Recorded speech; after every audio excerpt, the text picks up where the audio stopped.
in my department, we're about to start a program where we notify the schools when a child is involved in or has seen something possibly traumatic, whether that be us having served a search warrant at his house, arrested a family member at his house, or the child witnessed domestic violence in the home. We were already making DCF notifications, Department of Children and Families, Florida Department of Children and Family notifications when children were witness to domestic violence situations and stuff like that. But now we're going to notify the schools to let them know, hey, this kid, handle him a certain way. I won't name the program, but handle him a certain way because last night he saw something, something that an 8-year-old kid shouldn't see. Right. And so thinking of that program, it just made me think about kids, man, and what they go through in certain neighborhoods and what they see in their households on a daily basis. Right. It's nothing but chaos at home. And then we expect these children to come to school the next day and be able to listen to a teacher, be able to focus and learn. Mm-hmm. How in the world does that make sense, especially after we just got finished talking about ourselves as police officers, as grown people who have one of the most important jobs in the world? Right. And we talked about our own mental health. How do we expect a child who is 5, 8, 12, 15, even 18 years old, when they go home and they got to witness and live in chaos, how do we expect their minds that we know? Google tell us that the mind ain't fully formed until a certain age. Mm-hmm. We talking about in the 20s. Right. We expect them to come to school and listen to the teacher. We expect them to go out in the world and be productive people. But in that very home where they lay their heads at night, they are living in chaos. It's hard, brother. And just put yourself in a lot of these kids' shoes. Okay, you just witnessed mama getting beat up, right? And you haven't even had dinner because y'all had to deal with whatever situation, and it was an all-night thing. You probably barely got sleep, but you had to get up in the morning, and maybe auntie took you to school the next day. Did you eat last night? No, you didn't eat last night because the situation was right before I ate dinner, Daddy threw Mama into the stove and spilled all the food. So now, or maybe Mama they ain't even have enough money to cook no food. Right. Mm-hmm. So now I come to school and I'm attempting to learn, but I'm just still pissed off that Daddy beat Mama or boyfriend beat Mama. So now I got behavioral issues. Yeah, and it's not because I want to just be bad. It's because I don't know how to process all of this going on. Like the anger that I have here, I don't know how to express it, and then as a child, I don't have much say so because I'm under somebody else's roof. So I have to do what they say. Right. So now when I get to school, the teachers say, y'all need to be quiet. And you yelling at me when at the same time I was yelled at last night from Daddy or Mama, or I was mentally abused and I was physically abused. So I got to come to school and you yelling at me now? Man, forget you, teacher. That's how he feels. That's how he feels. That's just how he feels. And he don't mean no harm, but you got to understand what he goes through. Right. So how important is it for parents to be completely aware of what their children see in the home, especially in the hood? It's one thing to live on the good side of town and, they got their own issues, but for the most part, those kids, they don't have to see the devastation that the kids on this side of town got to see. So how important is it as a parent who lives in the hood, who know you already have certain hurdles that you got to overcome, that you make sure that your children don't witness or don't have to be a part of the chaos that could be inside a house? It's very important, I feel like. It does happen, like you said, on good sides too, but these are experiences that, maybe this side of town is seeing a little more. You know what I mean? Right. So in that, it's very important to change that perspective because you can change the whole family's future. Right. In different You instances. change the whole family tree. Exactly. Just by not seeing this, you breaking curses and just Right. different things. You setting a different mindset. I'm not sure about y'all, but I went through CIT, the critical incident training. I hadn't done it. You should. I want to. You should. It's good training. I'm gonna get to that in a minute. But also, I just think it's very important that they don't see those things. It's traumatic. It's very stressful. And You think it's more stressful at that age?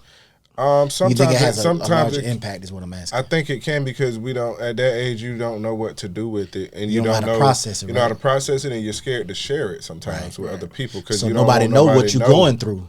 You could be going through hell, but your teacher, your principal, the people at your school that's supposed to look after you and trying to figure out why in the world is he acting this way at so school? he's going through hell, but he's stressed as hell, but he don't know how to deal with it, so he's acting out. Now I'm working at the schools a lot, the elementary schools. I understand. Listen, the teachers, they know.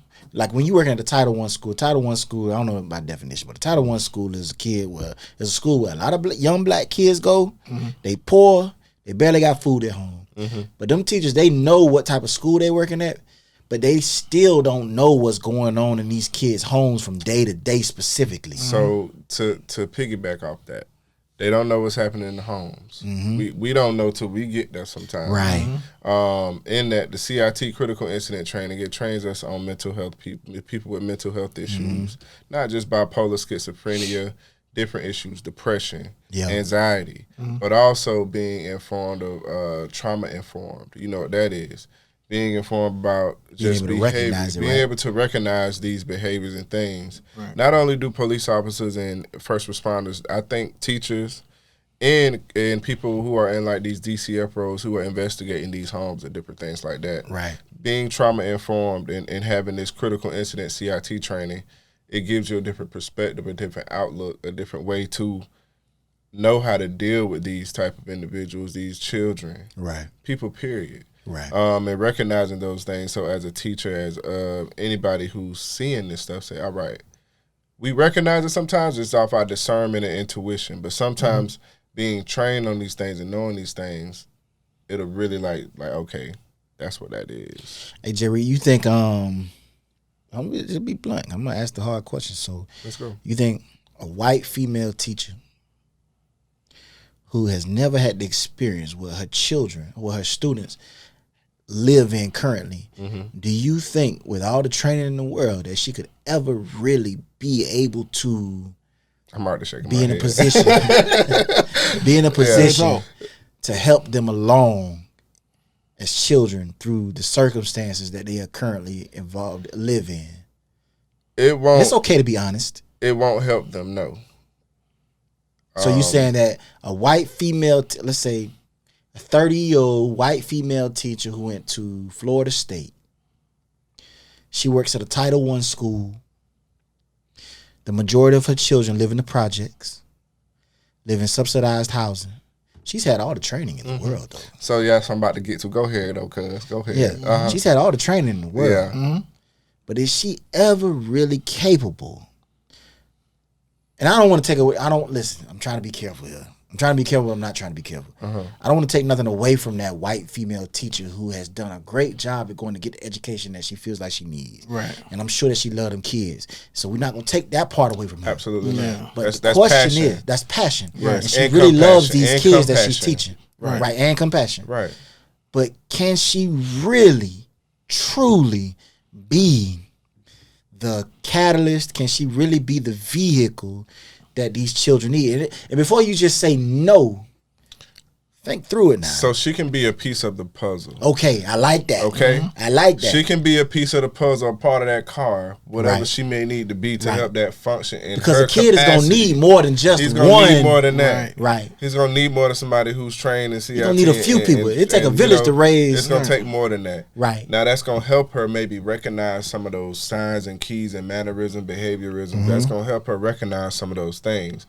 Now, I'm a black guy, young black guy. I'm coming in to be a teacher behind this young white lady. Yeah. But I'm coming with training and guess what? Experience. Life experience. Right. So I'm going to be able to relate a little more. Right. I'm going to be able to navigate through those issues better than she can. Right. Maybe if I hear Lil Dave yelling, I might be like, oh, he all right. He just being a little Dave. Yeah, he just being a little Dave. But she might be like, oh my God. Right. It's about to go down. You know, so the training will definitely assist and help. But with the cultural differences, the reality of it is she's not always gonna know what to do or how to get through those things. So it may be a little more stressful. But you know what though? But she's a piece of the puzzle. Okay, because she is a piece of the puzzle. And she wants to do it. It doesn't mean that she doesn't play a role, that she shouldn't be allowed to play a role. Right. It's just, she plays this role. Because it's got to be, when somebody take the time out to get that level of education and to pour that amount of compassion into other people, young, poor, black kids, whether you white, black, red, blue, I don't care. There has to be a lot of good that comes out of that. Yeah. And you have to be appreciative of the good that comes out of a white woman who decides to go out there and get the education that she needs to be able to impact the lives of people who are less fortunate. Right. There has to be an appreciation for it. If you cannot appreciate what she has done and the effort that she puts into those children, that she pours into those children, then you yourself are the problem. Yeah, that's true. You yourself are the problem. But white, black, or indifferent. You got black teachers who it's hard to be a teacher. Yeah. It's hard in today's society to deal with students, this generation of students. Yeah. They're not like how we used to be. A lot of these students nowadays, they're influenced by, their attention span is this long. Yeah, it's very small. So therefore, if you don't have the techniques to add the certain proper things to keep these kids' attention, you will lose them. Right. And I commend all teachers, and I commend all people who choose to take that role.